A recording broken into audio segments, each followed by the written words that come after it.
Hello. It's Festivere today with a different kind of video. Today we will be doing a RWBY character strength tier list for Volume 8. I know typically I'm a gaming channel, but I just built this new PC and I'm waiting for some stuff to come so I can get the gaming setup right. And I'm waiting for Apex's new season to drop, which is it's gonna happen in a few days. So be on the tune for that. But in the meantime, I figured I would just come out with something a little bit different. I am a big fan of RWBY. Got a lot of stuff going on there, and I figured that since the mid-season split is about to we're about to start the second half, I might as well rank the characters in my opinion on how strong they are. This is only characters who are in Volume 8, and dead characters do not count. That's why you don't see Clover or anybody like that in here. But yeah, I think other than that, let's start running everybody down. So first up we have the gods. Pretty self-explanatory. I know they're not in Volume 8, but they still play a part in the entire story, so I figured I might as well put them here. And yeah, they're basically the gods of the universe. That's why they're their own tier. They're probably the strongest characters we'll ever see in this show. Not much to say about them, because I mean all they did was wipe out humanity, pretty casual. So let's move right on down to Salem. I decided that Salem deserved her own tier, mainly because I don't know her full capabilities. Obviously, her being the main threat of the series, she has to be pretty powerful. And she did use that rainbow magic stuff to torture Oscar and did kill Ozma. So I have to put her up in pretty powerful. I think she could beat most of the maidens. She probably could beat all the maidens pretty easily. So that's why I put Salem in her own little category. Just because there's not enough information in my opinion. Now let's get down to my S tier. We have Raven. I know Raven's not in Volume 8, but I feel like she still plays a part being the Spring Maiden and running away from Yang at the end of Volume 5. And I know that she more likely than not will make a reappearance. Whether or not that's in Volume 8 is up for debate. Probably not, but she will make another appearance at some point. Anyways, let's get on to why Raven's top of S tier. Well, as we know, Raven did beat Cinder, so there's one thing that puts her pretty high up because Cinder is a pretty powerful character. Raven has been shown to be very intimidating and make people who are pretty powerful like Neo retreat immediately just by existing. And I think that Raven's probably the strongest character we've seen. Penny might take that spot. I haven't really decided if Penny we'll talk about Penny now. Penny became the Winter Maiden in at the end of Volume 7, and ever since then she's pretty powerful. She also beat Cinder, which is I guess the benchmark for being S tier is can you beat Cinder?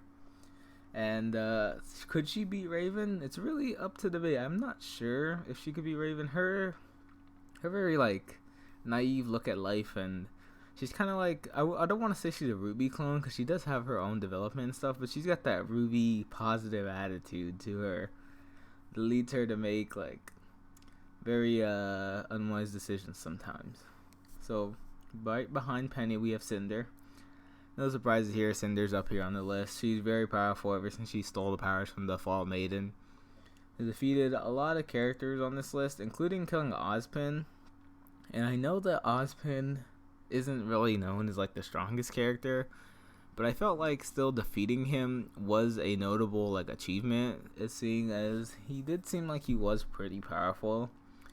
So I mean, I don't want to rank Ozpin and Salem in the same category because it seemed like Salem was more powerful than Ozpin. But I still think Ozpin would be in the upper echelon of A tier or something if you had to rank him.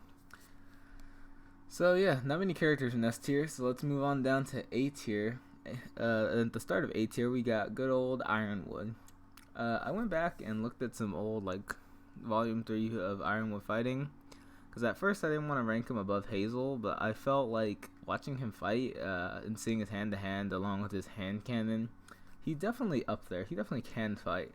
And I think he's pretty powerful, and he's got a nice set of combat experience along with the tools necessary to beat everybody below him. I do think he would edge out Hazel, which is our next candidate. Hazel is definitely a tough opponent. He made Crow look like a joke in Volume 5, I want to say, where he just kind of brushed him off when he tried to stab him with his sword. He's talking while he's just deflecting his sword with one hand. His semblance is very powerful for the way he uses it with the dust and the way he can just become super powerful. I do think Hazel is probably the strongest of Salem's henchmen. And yeah, I think he's pretty self-explanatory. What's not is Neo being next. I do think Neo could be everybody below her. She's shown a lot of growth in her absence, I guess.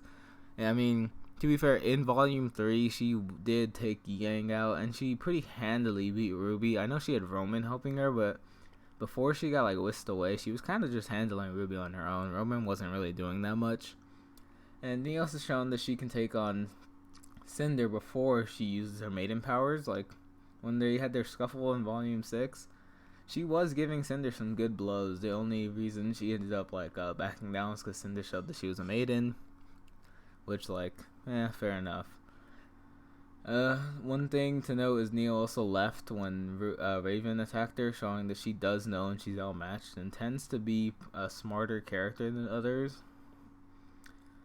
So right below Neo, I have Tyrion. Tyrion is a interesting character since he lost his tail in Crow Volume 5. I feel like him and Crow are actually pretty close in terms of strength. Tyrion probably edges out Crow, but they've been trading pretty well. Tyrion doesn't have his tail anymore, but he has the robot tail, and I'm pretty sure he still has poison in his robot tail. That poison being a super deadly asset to his whole fighting style. You know, with his crazed like mind, he's very like sadistic in the way he does things, and he's very powerful. I think he was a very good villain for what he was and what he is now. And right below Tyrion, we have Crow. Now, if you had told me Crow in like Volume 2, I would have put him probably a bit higher. But ever since Volume 2, ever since they showed, I think it was Volume 2, it might have been Volume 3, ever since they showed off Crow, he's been getting weaker and weaker.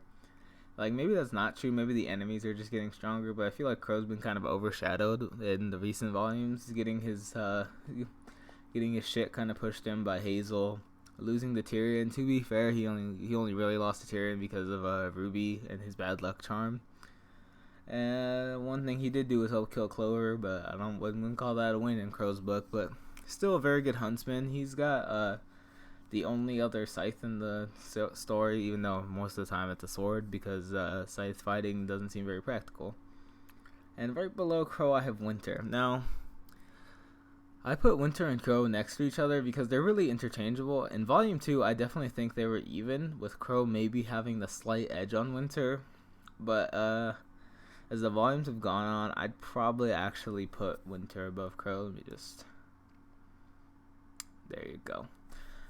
Winter is a very powerful character. She was going to become the Fall Maiden, but then events transpired, obviously. She's not going to be the Fall Maiden anymore. She's like if Weiss had like a level up, that's where you'd put Winter. She's basically a female Crow. Like, these two were supposed to be like... I feel like in Volume 2, these were like the... This is what a real huntsman and huntress looks like. These are like the prime examples. This is what I would see. And then finally, stopping our A tier, or bottoming our A tier, is Mercury and Emerald.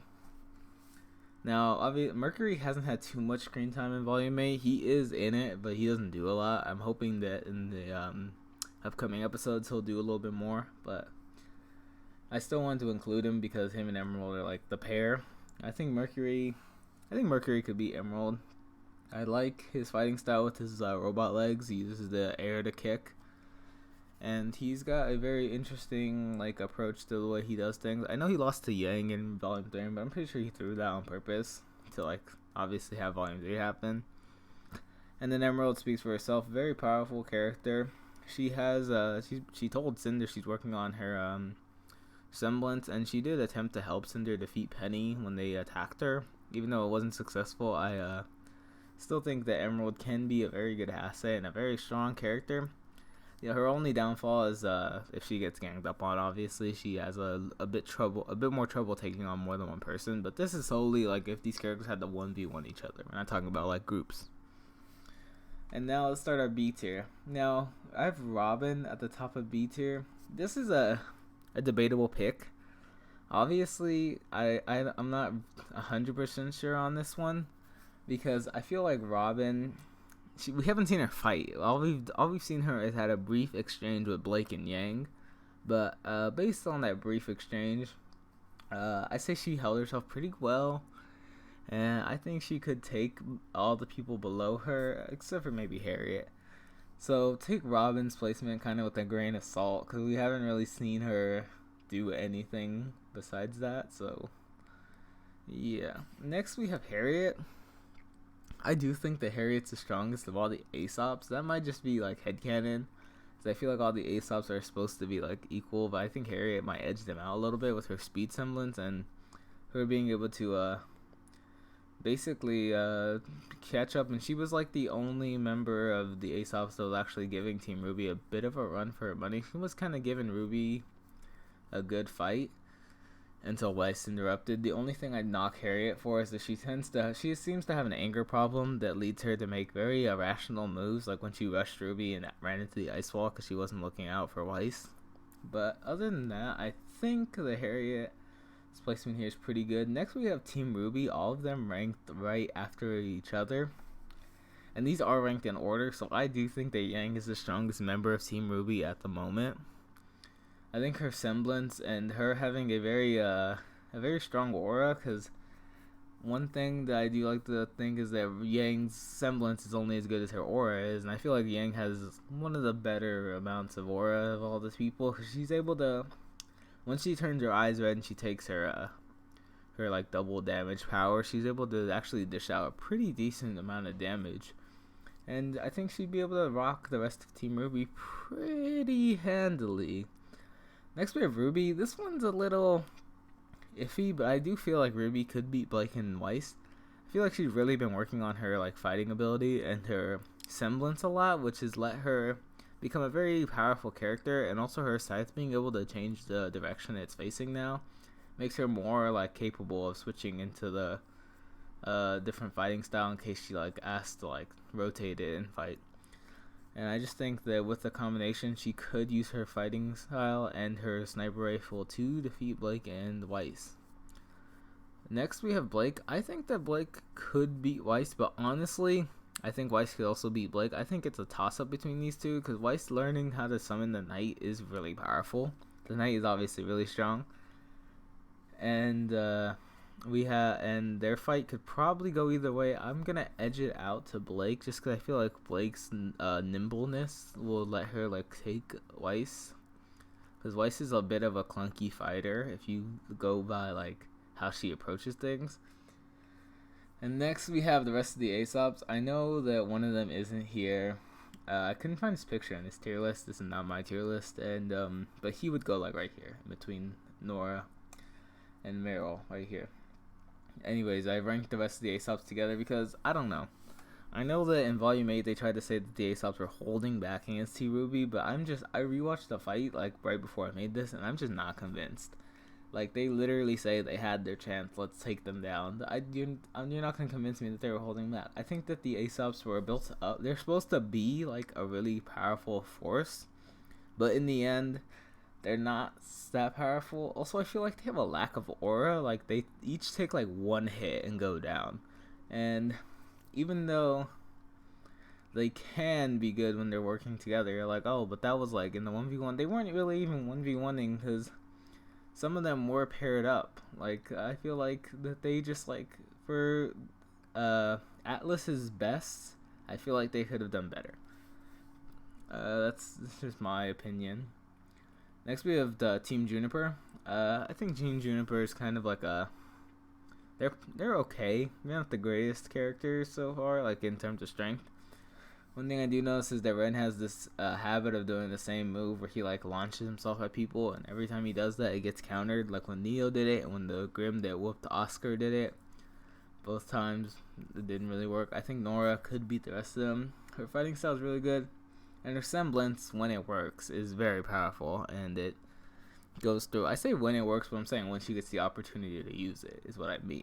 And John has gotten stronger, but I still feel like he's a low-key support character. I don't think he'd be able to beat anybody above him. because even though his shield got like the reflectability and he's been working on his fighting, I just don't think he has like, he's not the fighter type. He's definitely the support to like help out. And then right below John we have Oscar. I'm not referring to Ozpin, I'm referring to Oscar himself. Now maybe you could rank Oscar and Ozpin together and move them up a little bit, but I don't think that that's really fair. Oscar's not really a fighter yet. He's barely learning.